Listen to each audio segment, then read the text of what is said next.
Hola, soy la Basmati de nuevo con vosotros. Hoy os voy a hablar de San Cristóbal, que tampoco existe. Esto es el tener que hablar con propiedad, como si supiera mucho, que no sé tanto.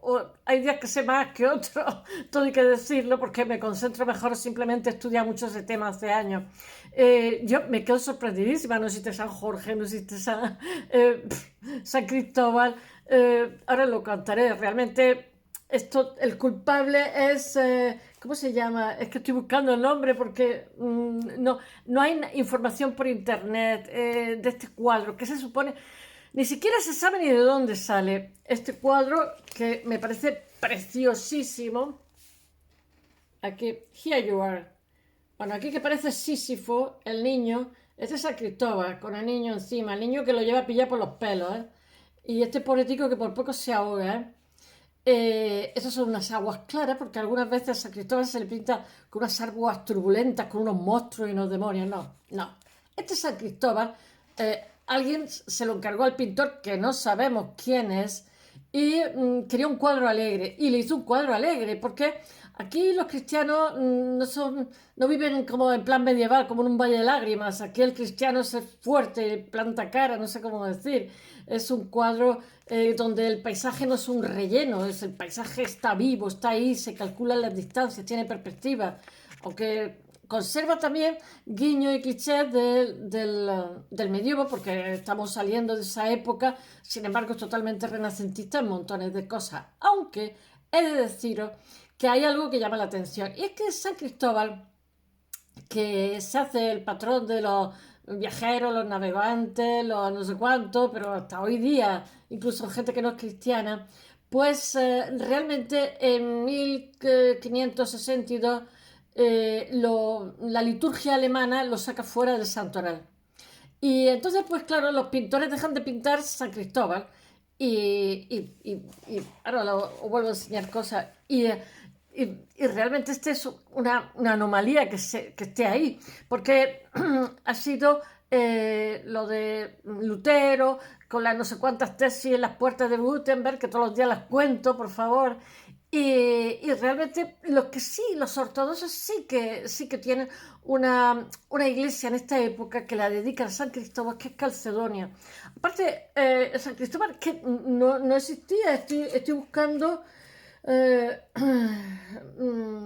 el Jacobo de la Vorágine y la leyenda áurea, que es de 1270. Bueno, este Jacobo de la Vorágine es que no me sé todos los nombres al 100%, sé las cosas, pero al 100% no me acuerdo. Bueno, este Jacobo de la Vorágine crea la leyenda áurea. Entonces lo que hace, mirad, la iglesia es como una especie de multinacional, no soy una blasfema, y entonces ha tenido que sobrevivir 2000 años, que es complicadísimo. Entonces, claro, pues tenían sus publicistas, ¿no? Este Jacopo de la Voragine es un dominico italiano, que lo que hace es que reescribe las leyendas, la vida de santo y todo, lo hace muy bonito, muy artístico y tal. Pero, por ejemplo, de San Cristóbal provenía, la leyenda antigua tenía cabeza de perro. Y entonces provenía de una tribu que eran caníbales. Y bueno, pues eso, cuando llega nuestro Jacopo de la Vorágine, pues no le gusta mucho. Entonces lo que hace es que cambia la historia, la transforma y le quita la cabeza de perro, porque si no va a aparecer el niño este que hay en la India, ¿cómo se llama? El Ganesh, que tiene cabeza de elefante. Pues bueno, porque es que todo esto recuerda a leyenda de Onubis, el perro ¿cómo se dice? Que embalsamaba a los faraones, no sé si os acordáis. Bueno, pues nuestro San Cristóbal tenía cabeza de perro en la historia que circulaba hasta entonces, hasta 1270, pues tenía cabeza de perro. Y como comprenderéis, eso es una imprecisión de los santos. A pesar de todo, Pío XI en 1937 juntaba, porque el siglo XX todavía tuvo más fervor hacia San Cristóbal, ¿no? Cristóforos, que es el que transporta a Cristo, ¿no? Entonces, pues claro, como había tantísimo tráfico, pues entonces un día reunía a todos los transeúntes y tal, y le echaba unas bendiciones y tal para que los protegiera. También de la gente que construye puentes y también de la gente del mar, ¿no? ¿Y por qué? ¿Por dónde iba yo? Bueno, pues que realmente En 1969 los católicos también lo quitan del santoral a nuestro San Cristóbal, porque es que no existió, no hay ningún santo con cabeza de perro caníbal, vamos a ver, que después se convierte al cristianismo y entonces va con una vara que como va llevando la palabra de Dios, en esa vara le brotan cosas verdes y una cosa así como muy, muy marciana. Pero bueno, a nosotros nos tiene que dar igual. La gente, la fe mueve montañas y la gente le tenía mucha fe y hay muchísima gente que le tiene mucha fe, le sigue teniendo muchísima fe porque es el santo de toda la gente que los transporta, etcétera, etcétera. Entonces voy a contaros el cuadro, que es una maravilla y me parece hermosísimo y además un cuadro alegre en un siglo XVI que está totalmente desgarrado por las guerras de religión y un occidente cristiano que está totalmente fragmentado por el luteranismo, pero es que era inevitable, la iglesia tenía que haber hecho Trento antes que Lutero pusiera eso porque los niveles de corrupción eran brutales. Y bueno, pues pasó lo que pasó y las contingencias, lo que podría haber sido y no fue, pues ya no tiene remedio. Y entonces a partir de entonces Trento se convierte en mucho más severo en cuanto a la formación de los sacerdotes, en fin, en montones de cosas, pero también Trento condiciona lo mismo que Lutero condiciona, Trento condiciona los resultados artísticos. Entonces, este cuadro es una anomalía, porque en esta época ya no se pinta a San Cristóbal. Los ortodoxos sí, los iconos sí, pero nosotros no, y menos los protestantes, que lo que hacen es quitar imágenes y quitar santos. Bueno, este lo quitan, la primera embestida se lo cargan, porque no tiene raigambre ni tradición ni nada, es un invento que se han hecho de mucho cuidado, pero a nosotros nos tiene que dar igual porque yo lo que voy a contar es la pieza y la persona que se la ha encargado debía de ser católico porque le gustaba mucho y hace un cuadro totalmente alegre. Vamos a ver, os he dicho, ¿no?, que en el año 1968 o en el 69 lo sacan también del santoral y así todo, pues la gente le sigue teniendo mucha afición. Mira, voy a ver si os cuento un poquito la historia. Vamos a ver, empecemos otra vez por el principio. Aquí estamos, aquí va el niño que parece Sísifo con la esfera mediana. Aquí está San Cristóbal. Entonces aquí está, es que no se ve bien, un eremita. Los eremitas se importan de la India. A ver, aquí va el niño con la bola del mundo que parece un jabato. Lleva un emblema, o sea, un estandarte que es rojo, la cruz roja con un fondo blanco, que eso era símbolo, por ahí sí que se podría saber la autoría del cuadro, era símbolo de, no me acuerdo cómo se llama, los caballeros del Santo Sepulcro y la Orden de Santa Catalina del Monte Sinaí. Ah, diréis, que tienen que ver, por lo visto, con quien ha encargado el cuadro. Y ahí está el niño Jesús con esa esfera. Entonces se coge de la cabeza, porque hay una fascinación total en el siglo XVI con el tema de los cuerpos celestes. Se coge el pelo de San Cristóbal y San Cristóbal, a ver, estos son los ropajes de San Cristóbal. En teoría, San Cristóbal estaba haciendo ayuno y pobreza y no sé qué, y los ropajes son ropajes caros. Va por unas aguas que son totalmente claras, porque muchas veces el agua en Oriente es símbolo de limpieza de los pecados, de purificación. Entonces es como un símbolo de bautismo que se está zambullendo. Yo creo que no hay ya más. Bueno, voy a contaros un poquito la historia. Bueno, vamos a ver, vamos a empezar por el principio. San Cristóbal, que era un rey o tal, o quería servir con mucha intensidad de jovencito, tiene miedo al diablo, quiere llegar a Dios, pero tiene miedo al diablo. Entonces, esos miedos, el eremita, que lleva aquí una antorcha, porque empieza la noche, hace frío, lleva una antorcha y tal, y una vara, le dice que haga ayuno y rece y tal, y la oración para estar cerca de Dios. Y este era joven, ni reza ni ayuna. Y entonces le dice el eremita, bueno, pues como no vas a hacer nada, por resolverlo, como no vas a hacer nada, pues ¿qué tal si pasas por este río peligroso? Porque era un chico joven, fortachón, a la gente que lo necesite, a los niños, a los ancianos, gente que te necesite. Y dijo, ah, sí, así estás cerca de Dios mediante el servicio que hacen desinteresado a los demás. Y entonces, pues hace eso.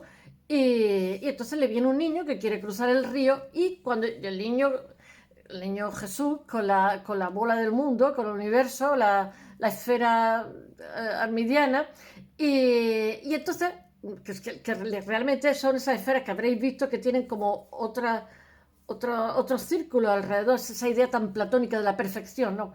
Y entonces cuando va cruzando con el niño, para ser un niño pequeño, le pesa muchísimo. El niño se agarra de los pelos de él, de la cabeza, como si fuera un hijo de un padre.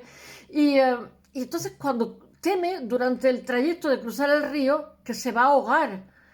Y no se explica porque es un niño pequeño, no tiene que pesar tanto. Entonces cuando llega a la otra parte del río, llega extenuado, exhausto, y le dice al niño que no sabía por qué, pero tenía la sensación de que pesaba mucho. Dice, claro, es que es como si llevara el mundo encima. Dice, es que llevabas al mundo encima y a quien te creó. Bueno, esa es la historia, ¿no? Y lo que pasa es que la simbología de todo esto, de esta esfera armidiana, supone una época, que es el siglo XVI, la época que estamos viviendo, y también he de deciros que el concepto de ropa que tenemos ahora, que es fabricación masiva y no es cara, no existía en esta época. En esta época quien llevaba esta ropa se supone que tenía una especie de voto de castidad, de pobreza y de no sé qué, y sin embargo las ropas que llevan son bastante caras, toda ella, o que vaya descalzo y vaya transportando al niño. Es decir, la iconografía, que este paisaje en el gótico era un relleno, como el Petit Pois, aquí sin embargo hay perspectiva, hay color, es un cuadro alegre, un cuadro que está muy muy equilibrado y bueno, que es un cuadro que canta totalmente a la vida en una época de muchísima adversidad. ¿Y qué podría yo deciros más? Porque es que es hablar de toda una época. Eh,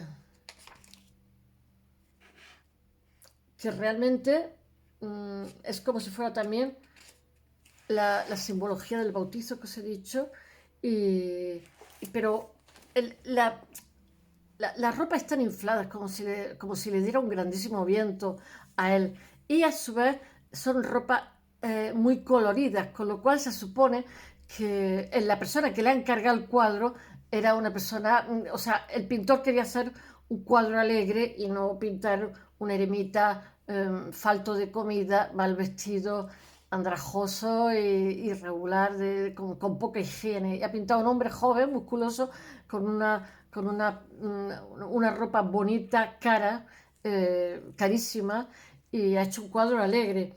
Bueno, y que bueno, que este concepto de la bóveda celeste, que es una preocupación, una obsesión que hay en el siglo XVI, porque ya va a comenzar una revolución científica, se han desprendido del medievo, y entonces no en nuestro país, que entra en un señoritismo, en un señorío tardío, sino por el tema de la rebelión de la Alpujarra, etcétera, etcétera. O sea, cuando los demás salen del medievo, nosotros nos metemos allí.